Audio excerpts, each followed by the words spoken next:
आज हम बनाएंगे एकदम रुई जैसे एकदम सॉफ्ट प्लफ़ी दही बल्ले। होली हो या दिवाली हो, किसी भी त्यौहार पे एकदम बढ़िया दही बल्ले बना के त्यौहार की रौनक और भी बढ़ जाती है। तो आज की वीडियो में मैं आपको कुछ ट्रिक्स भी बताऊंगी जिससे दही बल्ले एकदम सॉफ्ट और रुई जैसे बनते हैं। तो चलिए आज की रेसिपी शुरू करते हैं। नमस्कार दोस्तों, स्वागत है आपका राधिका की रसोई में। तो आज की रेसिपी है हमारा सुपर सॉफ्ट दही बल्ले। तो चलिए आज की रेसिपी शुरू करते हैं। तो दही बल्ले बनाने के लिए मैंने 750 ग्राम, पौना किलो करीब उड़द दाल भिगो के रखी हुई थी रात को। दाल प्रॉपर तरीके से गली हुई होनी चाहिए, मतलब आपको 5 से 6 घंटे के लिए दाल को भिगोना है। और अगर ओवरनाइट भिगती है तो और भी अच्छा। अगर आप दिन में भिगो रहे हैं, सुबह भिगो रहे हैं, तो अगर शाम तक बनाने के लिए आपको 5-6 घंटे के लिए दाल को भिगोना चाहिए। अगर दाल अच्छे से नहीं भिगी हुई होगी तो आपके दही बल्ले सॉफ्ट नहीं बनेंगे। तो अच्छे से गली हुई दाल होनी चाहिए। जब मेरी दाल को फिर मैंने साफ़ करने के बाद मिक्सर जार में उसे अच्छे से ग्राइंड कर लिया है। उड़द की दाल थोड़ी सी स्टिकी होती है, थोड़ी हार्ड भी होती है, तो थोड़ा हल्का पानी डाल के इसको पीसना है। बहुत ज़्यादा पानी नहीं डालना है, दाल बहुत ज़्यादा पतली नहीं होनी चाहिए। आप देख सकते हैं किस तरीके की कंसिस्टेंसी मैंने रखी हुई है, दाल ऐसी ही होनी चाहिए। उसके बाद जितना दाल हमने पीस के रखा हुआ है अकॉर्डिंगली उसमें टेस्ट के अकॉर्डिंग नमक डाल के, और बहुत थोड़ा सा मैंने इसमें जीरा डाला है।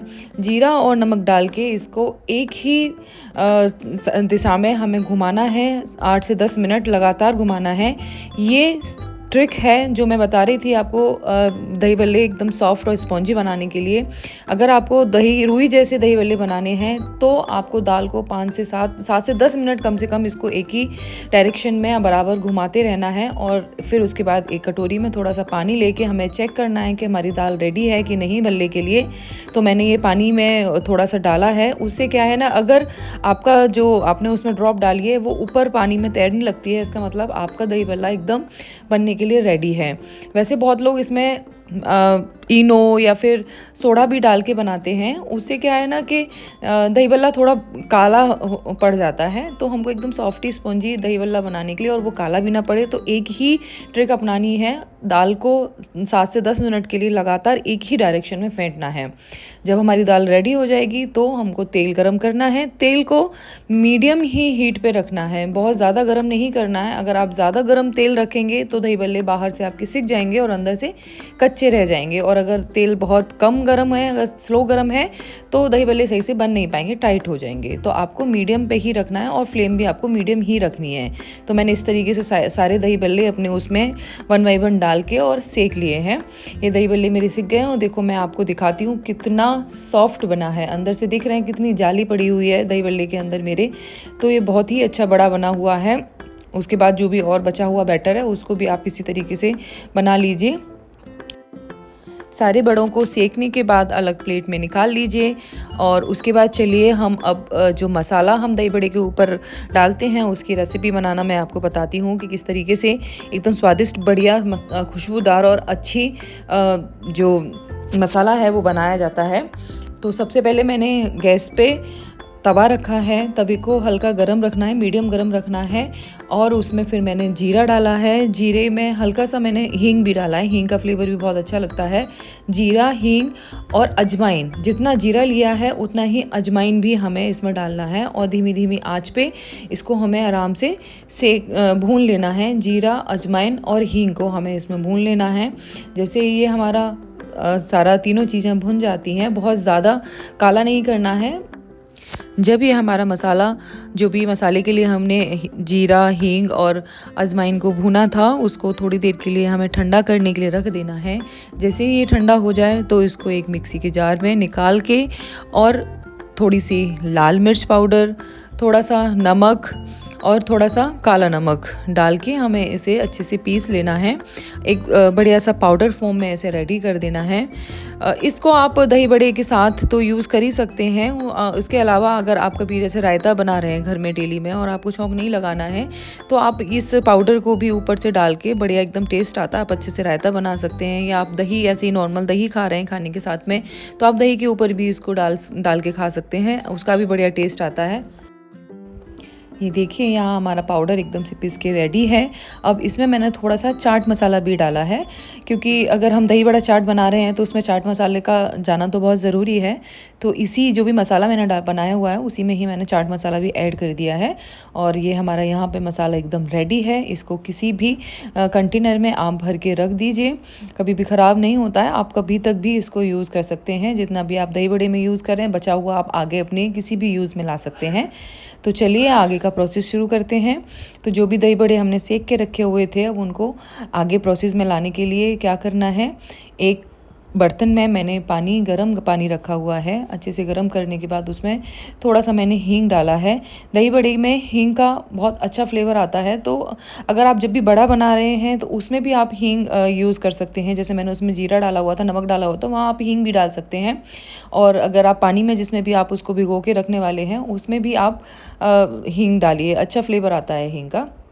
देखिए कितनी बढ़िया एकदम मेरे मस्त सॉफ्ट दही बड़े बने हैं। तो यहाँ मेरा पानी भी रेडी है जिसमें मैंने नमक और हींग डाली हुई है। और जितने भी दही बड़े मेरे सिके हुए रखे थे मैं उनको सारे दही बड़ों को नहीं डालूंगी, जितने मुझे अभी यूज़ में लाने हैं मैं उतने ही बड़े पानी में भिगो के रखूँगी। तो अच्छे से ये क्योंकि बड़े बहुत सॉफ्ट हैं तो पानी में ऊपर की तरफ आ गए हैं, तो हमें क्या करना है कि थोड़ा नीचे की तरफ इन्हें प्रेस करना है। और जितना बड़ा हमारा बर्तन जिसमें हमने बड़ों को गलाने के लिए डाला हुआ है, उससे थोड़ा छोटा बर्तन प्लेट से उसको अच्छे से ढकना है, ताकि बड़े हमारे नीचे की तरफ बैठ जाएं, अच्छे से उसमें पानी को सोख कर लें। और जो भी बर्तन आप रख रहे हैं उसके ऊपर कुछ भारी चीज़ रख दें, कुछ भी हो, जैसे बटना होता है या आपका अदरक कूटने वाला होता है, कोई भी चीज़ उसके ऊपर रख दीजिए ताकि थोड़ा सा वजन रहे और जो बर्तन से आप ढका हुआ है वो बर्तन नीचे की तरफ रहे और आपका बड़ा भी पानी में अच्छे से डूब जाए और बढ़िया से वो सॉफ्ट हो जाए। तो चलिए अब हम दही बड़े के लिए दही रेडी करते हैं। तो उसके लिए मैंने दही लिया है। कोशिश करिए कि मार्केट वाला दही ही यूज़ करें, क्योंकि घर का दही जो होता है वो फेंटने के बाद थोड़ा सा पतला हो जाता है और हम एकदम थिक बढ़िया वाला क्रीमी टाइप का दही चाहिए होता है। तो आप पैकेट वाला मार्केट का ही दही यूज़ करें। अच्छे से फेंटने के बाद जब उसमें शुगर अच्छे से गल जाती है तो फिर हम अपने बड़े जो हमने पानी में भिगो के रखे हुए थे उन बड़ों को अच्छे से निचोड़ के प्लेटिंग करेंगे। ये देखिए एकदम बढ़िया अच्छे से सॉफ्ट बड़े मेरे निकल के बाहर आए हैं और मैं आप इनकी प्लेटिंग कर रही हूँ। जो मेरी यहाँ पे ग्रीन और मीठी चटनी रखी हुई है उसकी रेसिपी भी मैंने पहले ही अपने चैनल पे अपलोड की हुई है।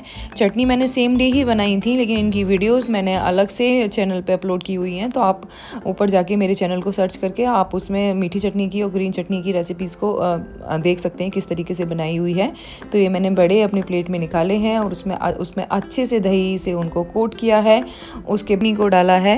ये इमली और गुड़ की बनी हुई चटनी है, तो आप इसकी रेसिपी और थोड़ा सा फिर हमको इसमें ग्रीन चटनी को भी डालना है। ये दोनों चटनियाँ डालने के बाद जो मसाला बना के तैयार किया हुआ था उस मसाले को भी ऊपर से डाल देना है। आपको अलग से नमक मिर्च या और कुछ भी चीज़ डालने की ज़रूरत नहीं है, क्योंकि जो मसाला हमने बनाया हुआ था उस मसाले में ऑलरेडी सारी चीज़ें हैं, इसीलिए वो मसाला बनाया हुआ है कि सेम क्वांटिटी में चीज़ें जाएँ। कभी क्या होता है कि अगर हम नमक अलग से स्प्रेड कर रहे हैं तो नमक कभी ज़्यादा हो जाता है, कभी मिर्च ज़्यादा हो जाती है। इसमें क्या है, सारी चीज़ें इक्वली ही आपकी बड़े के ऊपर जाएंगी और इस तरीके से एकदम हमारा सॉफ्ट स्पॉन्जी दही बड़ा चाट तैयार है। खाने में बहुत टेस्टी, एकदम ठंडा ठंडा, मन को एकदम शांत करने वाला, खुशी देने वाला। ये देखिए कितना एकदम सॉफ्ट दही बड़ा बन के रेडी हुआ है। अगर आपको मेरी आज की रेसिपी पसंद आई हो तो please like and subscribe my channel, share my video. Thank you so much for supporting me. Thank you.